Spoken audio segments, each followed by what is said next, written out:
할렐루야. 하나님 말씀은 여호수아 12장입니다.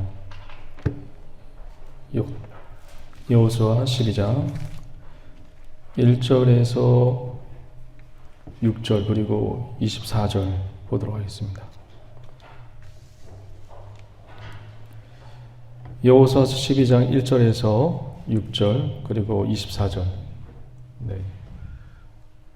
여호수아서 12장은 왕들의 이름하고 지명만 나옵니다. 그런데 성경에서 여러분 왕들의 이름과 그리고 또 지명 쓸데없이 적어놓지는 않았겠죠, 그렇죠? 무엇인가 우리에게 말씀하시기 위해서 의미 없는 건 없습니다. 성경 말씀 속에서 의미 없이 우리가 모를 뿐이지 우리가 이 사람들을 모르고 이 지명을 모를 뿐이지 의미 없이 적어놓은 것은 단 한 구절도 없어요. 분명히 여기서도 무엇인가 우리에게 말씀하시는 하나님의 거룩한 그 큰 음성이 있습니다. 그것을 오늘 발견하고 깨달아서 저와 여러분들의 삶 속에서 적용하는 저와 여러분들 되시길 주 이름으로 간절히 축원드립니다. 오늘은 여러분이 정신을 똑바로 차리지 않으면 헷갈릴 수가 있어요. 우리 한번 다시 여호수아 12장 1절에서 6절 그리고 24절을 이렇게 교도하고 24절은 같이 한번 읽어보도록 하겠습니다. 이스라엘 자손이 요단 저편 해 돋는 곳 아르논 골짜기에서 헤르몬 산까지 동쪽 온 아라바를 차지하고 그 땅에서 쳐 죽인 왕들은 이러하니라.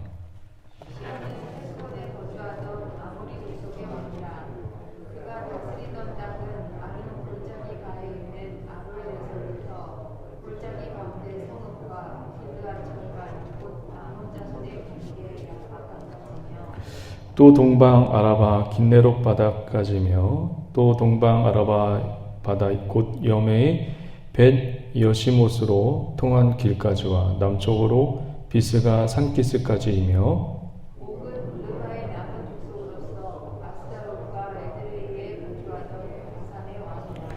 그가 다스리던 땅은 헤르몬 산과 살르기아와 온 바산과 및 그술 사람과 마아가 사람의 경계까지의 길르앗 절반이니 헤스본 왕 시온의 경계에 접한 곳이라.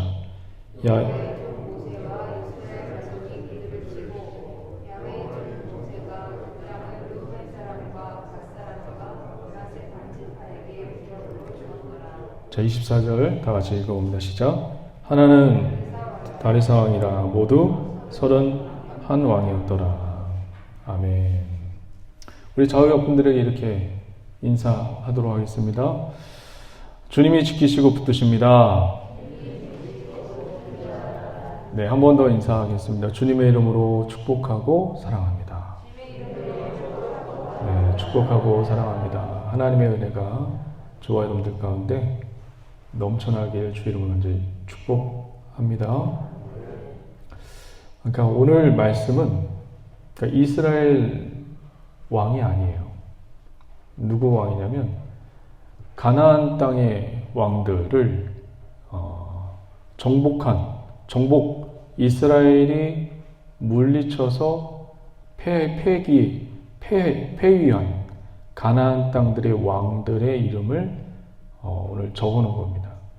그 의미가 없지 않을까요? 이렇게 얘기할 수가 있는데 굉장한 의미가 있습니다. 왜 의미가 있냐면 우리에게 무엇인가를 상기시켜줘요. 무엇을 상기시켜주냐면 오늘 본문을 보면 1절부터 6절까지를 보면 이게 가나안 땅일까요? 가나안 땅이 아닐까요? 오늘 지금 본문을 읽었거든요. 1절부터 6절까지 읽었는데 이게 가나안 땅일까요? 가나안 땅이 아닐까요? 하나님이 얘기해 주신 젖과 꿀이 흐르는 가나안 땅일까요? 가나안 땅이 아닐까요? 가나안 땅이 아닌 것이 우리에게 시사해 주는 바가 있는 거예요. 무엇인가를 우리가 떠올리게 해요. 여러분 제가 예전에 한번 여호수아를 강의하면서 처음부터 이런 같이 은혜를 나누었던 것 같습니다. 12지파가 젖과 꿀이 흐르는 가나안 땅에 다 들어갔나요? 못 들어갔나요? 다 안 들어갔어요. 2지파 반은 못 들어갔어요. 왜 못 들어갔죠? 지금 12장 1절부터 6절까지는 못 들어간 2지파 반이 점령한 땅이에요. 그것을 왜 상기시켜주죠? 왜 못 들어갔죠? 민수기 32장을 한번 잠깐 볼게요. 민수기 32장. 민수기 32장. 여호수아 12장은 덮지 마시고 지금 다시금 가나안 땅을 점령해 계속 들어가는데 하나님이 이스라엘 백성들에게 다시금 2지파 반이 차지한 그 땅을 상기시켜줘요. 이유가 뭐냐면 바로 여기에 있는 것입니다. 민수기 32장 1절에서 5절 우리 다 같이 한번 읽어봅니다. 시작. 르우벤 자손과 갓 자손은 심이 많은 가축대를 가졌더라.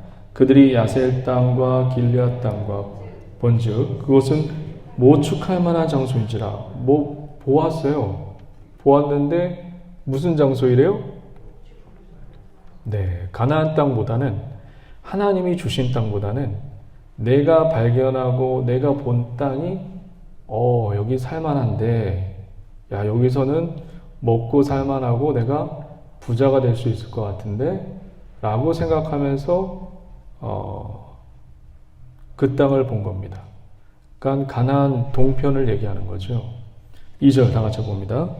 갓 자손과 루벤 자손이 와서 모세와 제사장 엘리야셀과 회중 지휘관들에게 말하여 이르되 아다롯과 디본과 아셀과 니므라와 헤스본과 엘르알레과 스밤과 느보와 본 곧 야훼께서 이스라엘 회중 앞에서 쳐서 멸하신 땅은 모축할 만한 장소요 당신의 종들이는 가축이 있나이다. 또 이르되 우리가 만일 당신에게 은혜를 입으면 이 땅을 당신의 종들에게 그들의 소유로 주시고 우리에게 요단강을 건너지 않게 하소서. 하나님이 주신 땅이 여러분 정확하게 무슨 땅이죠? 가나안 땅이에요. 가나안 땅인데 가나안 땅 들어오기 전에 요단 동편, 저편이라고 성경에서는 표현하고 있네요. 그 땅이 너무너무 내가 보기에 너무 좋은 거예요. 그것을 지금 다시금 상기시켜주고 있어요. 무슨 얘기일까요? 다시 이렇게 상기시켜주는 이유가 뭘까요? 하나님께서 전쟁하다 말고 순종이 쉬운 것 같아요? 아니면 어려운 것 같아요? 순종이 어렵다는 것을 얘기해 주는 거예요. 2지파 반도 순종하지 못해서 가나안 땅에 다 못 들어가요. 순종이 그만큼 어렵다는 것을 보여주는 것과 그리고 또 무엇을 보여주죠?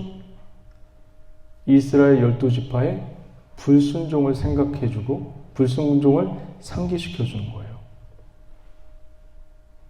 너희들이 이런 잘하는 것을 너희는 잊지 마. 요단 동편 2지파 반이 한 땅을 점령하는 그 모습을 보여주면서 순종이 이렇게 어렵고 힘든 작업이고 그리고 너희들은 가나안 땅에 들어와서도 불순종한 족속이라는 것을 잊지 마렴 해서 다시금 상기시켜주는 거예요. 여호수아서 다시 한번 넘어가 볼까요? 여호수아 12장 12장에 보면 24절 제가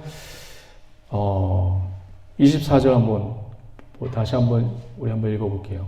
다시 한번 읽어봅니다. 시작. 하나는 디르사 왕이라 모든 31 왕이었더라. 12장을 제가 왕들을 전체 세워봤어요. 몇 명인 것 같아요? 몇 명일 것 같아요? 아마 여러분들 계속 제가 여호수아를 강의하면서 미리 읽어오신 분들 아마 있을 거예요. 왕들 한번 세워봤나요? 왕들? 왕들이 총 33명이에요. 근데 성경에서는 31명으로 적어놓고 있어요. 그럼 어느 왕이 빠졌죠? 가나안을 점령했던 그 모든 왕들 중에 지금까지 여호수아가 지금까지 가나안 남부와 중부와 북부를 점령하면서 총 멸한 왕들의 이름을 열거했는데 2명만 빠진 거예요. 2명을 하나님이 인정하지 않으셨어요. 그 왕이 누구냐면 오늘 르우벤과 므낫셋과 갓지파가 요단 동편, 저편을 점령한 왕, 2왕, 그게 바로 2절과 4절에 나오죠. 2절 시온은, 그리고 4절 옥은. 시온과 옥이라는 왕이 하나님이 인정하지 않으셨어요. 자, 우리 여기서 왕들의 이름이 나오는데 한번 볼까요?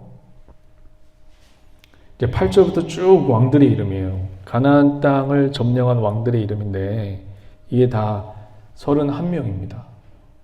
요단 동편 왕들은 성경에서 빼버리고 있어요. 왜? 하나님이 주신 땅이 아니거든요. 하나님이 주신 땅이 아니거든요.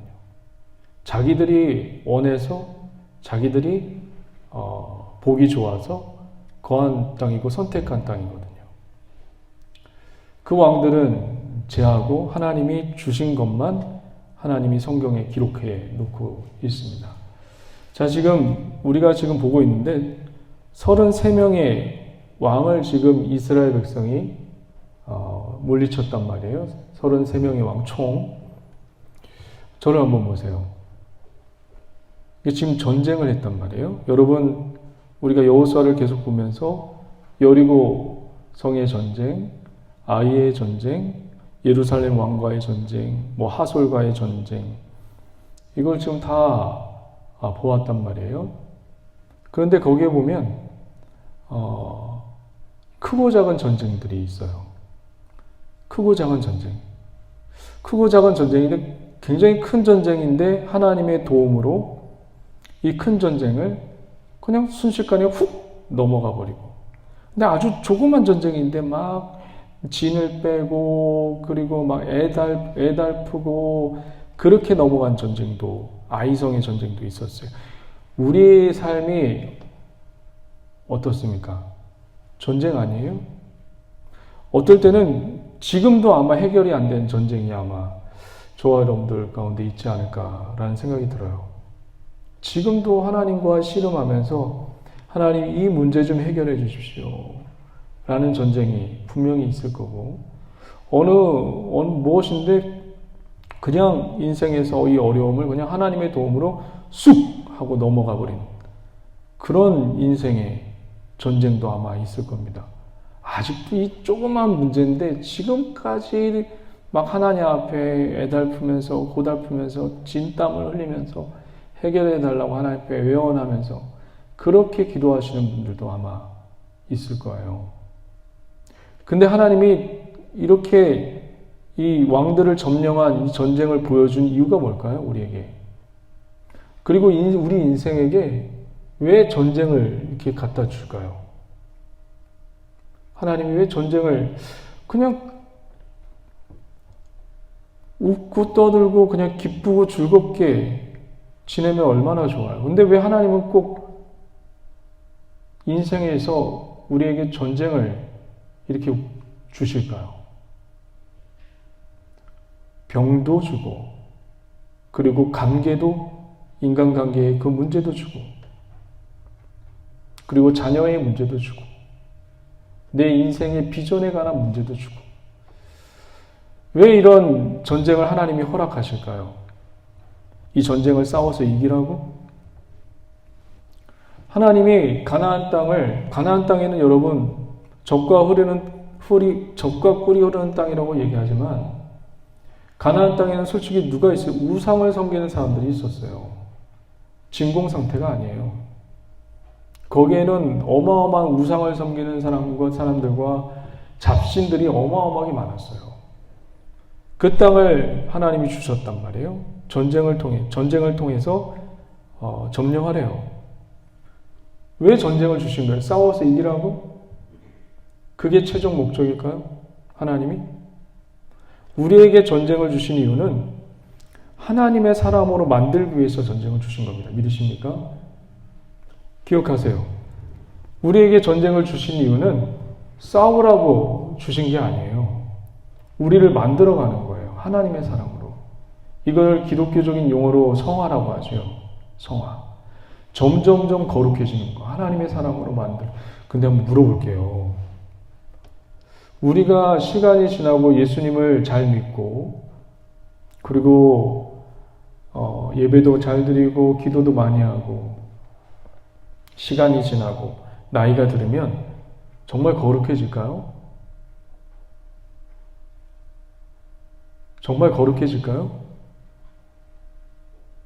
저와 여러분들이 더 잘 아시잖아요. 어떤 분들은 그래요. 이 성화라는 교리가 맞기는 맞는데 좀 의미가 바꿔야 된다는 그런 얘기도 하시는 분들도 있어요. 왜냐하면 저와 여러분들이 예수를 믿은 지 오래됐는데 저도 그렇고 여러분들도 그렇고 예수를 믿었는데 오래됐는데 변화가 돼요? 더 내 주관만 더 커지고 더 내 생각만 커지고 내 고집만 세지는 그런 모습을 보지 않습니까? 우리가 성령을 충만하려고 기도하고 내 몸을 쳐서 복종한다고 할지라도 희한하게도 내 주관과 고집은 더 커져만 가는 것 같은 그런 느낌이 들 때가 한두 번도 아닙니다. 그래서 좌절해요. 내가 더 이렇게 오래 믿었고 하나님을 더 많이 기도하고 그러는데 내 이 꼬라지가 뭔가 거룩하기는커녕 더 내 고집과 자기의 주관만 또렷해지는 이 모습을 저와 여러분들이 보잖아요. 성화가 뭐예요? 성화를 이루기는커녕 더 많은 죄악의 모습들이 보여요. 우리 인간 속에. 제 나름 속에. 그래서 우리는 이 성화라는 이 개념을 이렇게 바꾸자고 하시는 분들도 있더라고요. 내가 이런 모습이니까 내가 이런 못나고 그리고 죄스러운 이런 모습이 고집불통의 모습이 점점점 보이니까 이 성화라는 모습은 거룩해지는 것이 아니라 거룩이라는 게 사람이 거룩해질 수가 없더라고요. 내가 이 거룩해질 수 없는 이 몸뚱아리, 이 심령, 그래서 우리는 누구를 의지하고 누구를 붙잡죠? 그리스도, 예수님을 더 의지하고 붙잡을 수밖에 없는 모습으로 변해가는 게 성화가 아닌가.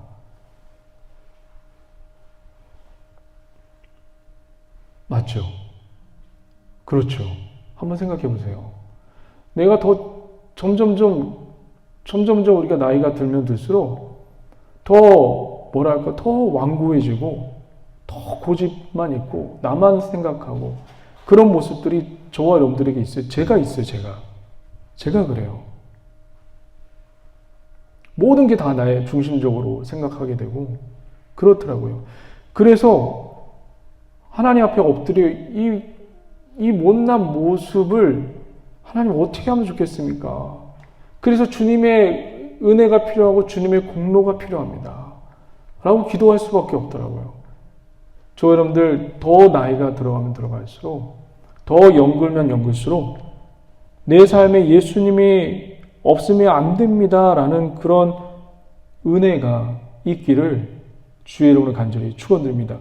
이게 하나님의 사람으로 만들어가는 거더라고요. 보니까. 이 좁은 식견으로 보니까 제 아주 조그만 이 머릿속의 우주로 보니까 주님이 아니면 나는 정말 살 수 없습니다. 라는 그런 사람으로 만들어가는 게 하나님의 사람으로 만들어가는 거더라고요. 보니까. 하나님의 사람으로 만들어져 가기를 주 이름으로 간절히 축원드립니다.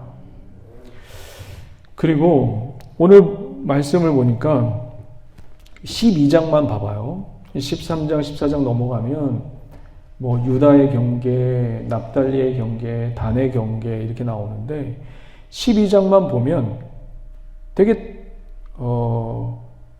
모세가 점령한 가나안 동편은 경계를 나와요. 경계 여기까지야. 니네가 이 요단 동편은 여기까지 니네가 살아. 그렇게 나오고 우리 한번 말씀을 한번 볼게요. 9절부터 한번 볼까요?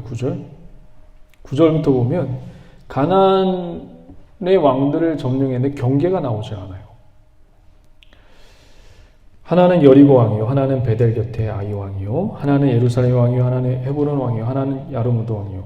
되게 담백하게 점령한 왕들의 이름만 나오고 점령한 지역과 경계는 나오지 않아요.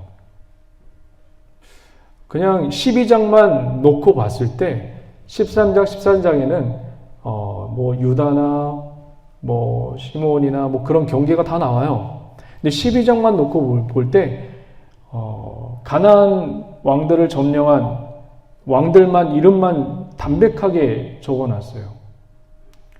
이것을 보면서 제가 묵상한 게 뭐냐면 12장만 놓고 묵상한 것은 어떤 깨달음을 하나님이 주셨냐면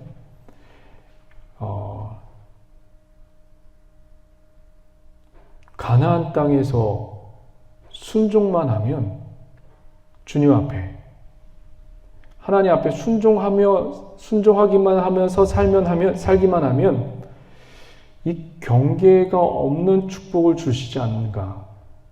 우리가 생각하는 그 이상의 여러분들은 뭐 하나님 사과를 주세요. 돈 한 얼마만 주세요.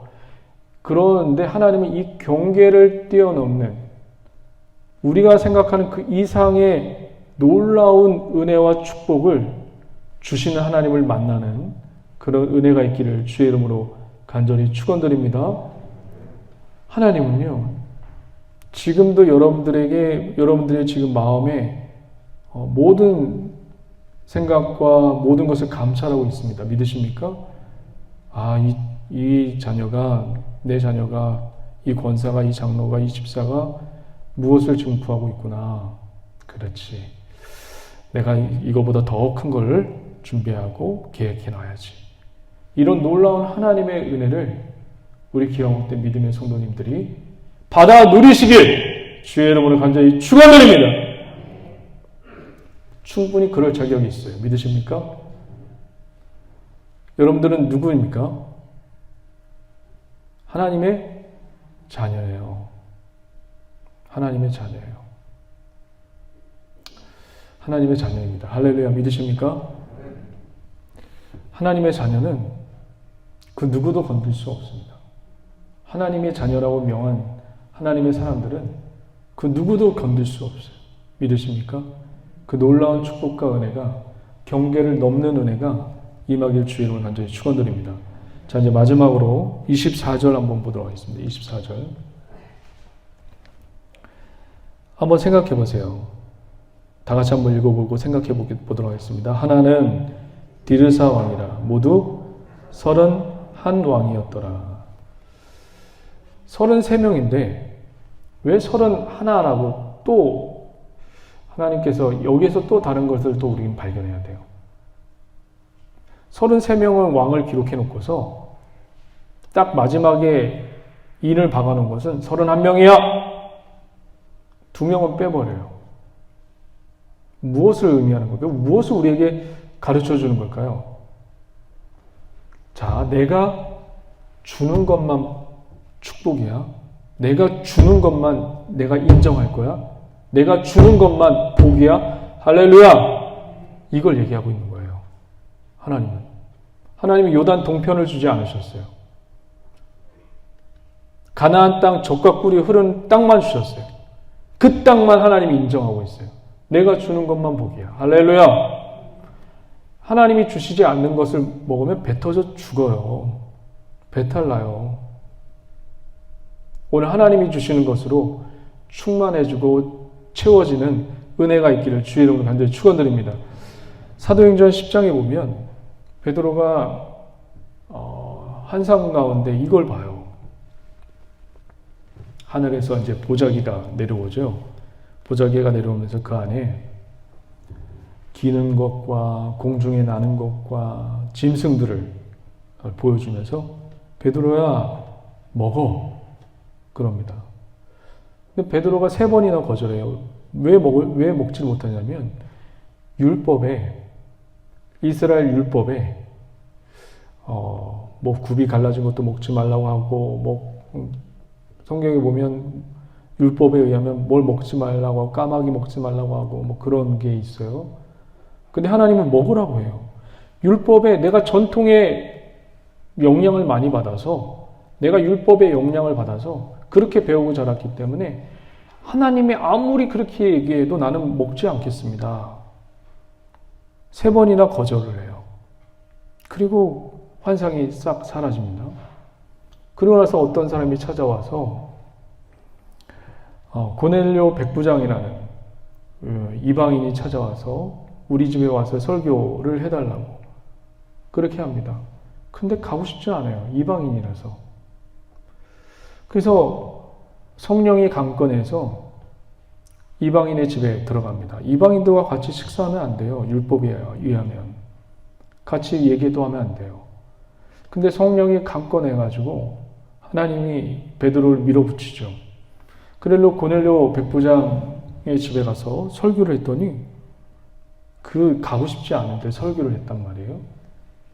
가고 싶지 않은데 마음에 썩 내키지 않은데 설교를 했다면 그 설교가 정성을 다한 설교겠습니까? 생각을 해보세요. 가고 싶지 않은데 설교를 했단 말이에요. 대충 설교를 했겠죠. 그런데 희한하게 그 설교에 하나님의 성령이 임해서 고넬료 백부장과 그의 가족들이 성령을 받는 것을 베드로가 눈이 동그래지면서 아니 유대인뿐만 아니라 이방인들도 성령을 받네 하고 깜짝 놀라는 그런 경험을 하게 됩니다. 하나님이 주신 거죠. 그러고 나서 이것을 시간이 지나서 잠깐 잊혀졌어요. 이거 내가 이방인에 가서 설교한 거 다른 사람이 알면 안 되는데 조용히 지내고 몸살이면서 있었죠. 그런데 어느 날 사도행전 15장에 보면 큰 다툼이 있었어요. 교회 안에. 어떤 다툼이 있었냐면 구원에 관한 다툼이에요. 구원. 지금은 우리는 주님을 믿기만 하면 구원을 얻는다는 걸 우리는 알고 있죠. 근데 그때는 뭐 여러 이단도 나오고 3단도 나오고 막 아무 말도 안 되는 것 가지고 시비를 걸고 그랬단 말이에요. 근데 어떤 사람이 이런 구원론을 가지고 나왔어요. 할례를 받아야 구원을 얻는다라는 이상한 행위에 관한 자기의 공로에 관한 교리를 들고 나왔어요. 그걸로 교회가 막 지금 싸움이 일어나고 막 분란이 일어나고 다툼이 일어나기 시작했습니다. 할례로 인해서. 할례를 받아야 구원이 임한다는 거예요. 이 모습을 베드로가 감감히 보게 된 거죠. 우리 한번 사도행전 15장 한번 볼까요? 사도행전 15장.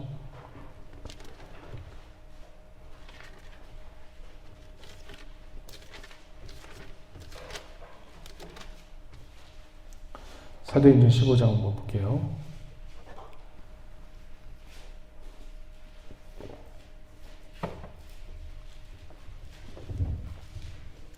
1절.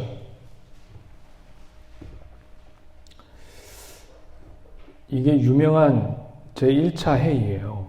그걸 예루살렘 회의라고 하는 거죠. 교회에서 교리에 대해서 만들어가는 제1차 공의라고 하는 얘기도 하게 됩니다.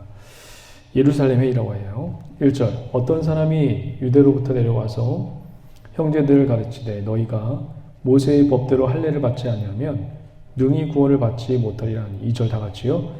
바울 및 바나바와 그들 사이 적지 아니한 다툼과 변론이 일어난지라 형제들이 이 문제에 대하여 바울과 바나바 및 그 중에 몇 사람을 예루살렘에 있는 사도와 장로들에게 보내기로 작정하니라. 지금 어마어마한 싸움이 교회 가운데 일어나게 된 거예요. 이것을 종지부짓는 사람이 있었어요. 그 사람이 누구냐면 바로 베드로입니다.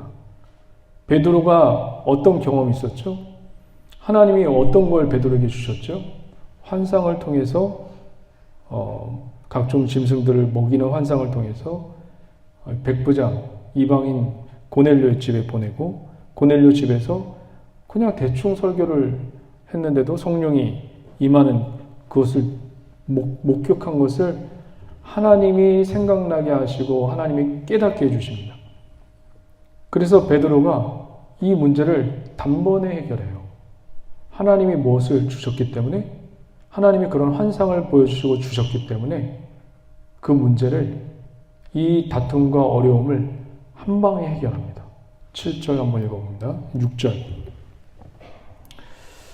사도와 장로들이 이 일을 의논하려 모여 많은 변론이 있은 후에 베드로가 일어나 말하되, 형제들아 너희도 알거니와 하나님이 이방인들로 내 입에서 복음의 말씀을 들어 믿게 하시려고 오래전부터 너희 가운데 나를 택하시고 또 마음을 아시는 하나님이 우리에게와 같이 그들에게도 성령을 주어 증언하게 하고 믿음으로 그들의 마음을 깨끗게 하사 그들이나 우리나 차별하지 아니하셨다. 할렐루야. 베드로가 하나님이 주신 것으로 시간이 지나서 해결해. 그때는 그 의미를 몰라요. 희한해요, 사람이. 베드로에게 만약에 그것을 주시지 않았다면, 환상과 그 일을 경험하는 것을 주시지 않았다면 이 다툼과 변론을 해결하지 못했을 거예요. 그래서 하나님이 주신 것만이 뭐죠? 복이고 축복입니다. 할렐루야! 오늘 우리에게도 지금 제 좁은 소견과 식견에 의하면 지금 우리에게도 이런 전염병을 주셨단 말이에요. 코로나19라는 전염병을 주셨단 말이에요.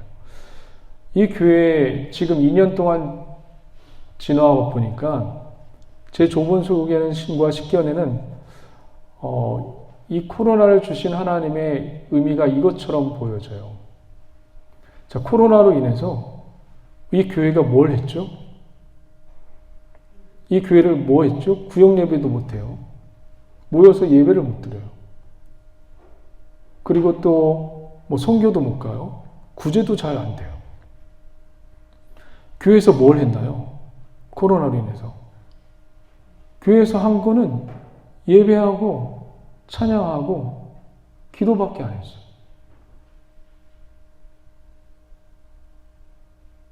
그렇죠. 이게 뭐죠?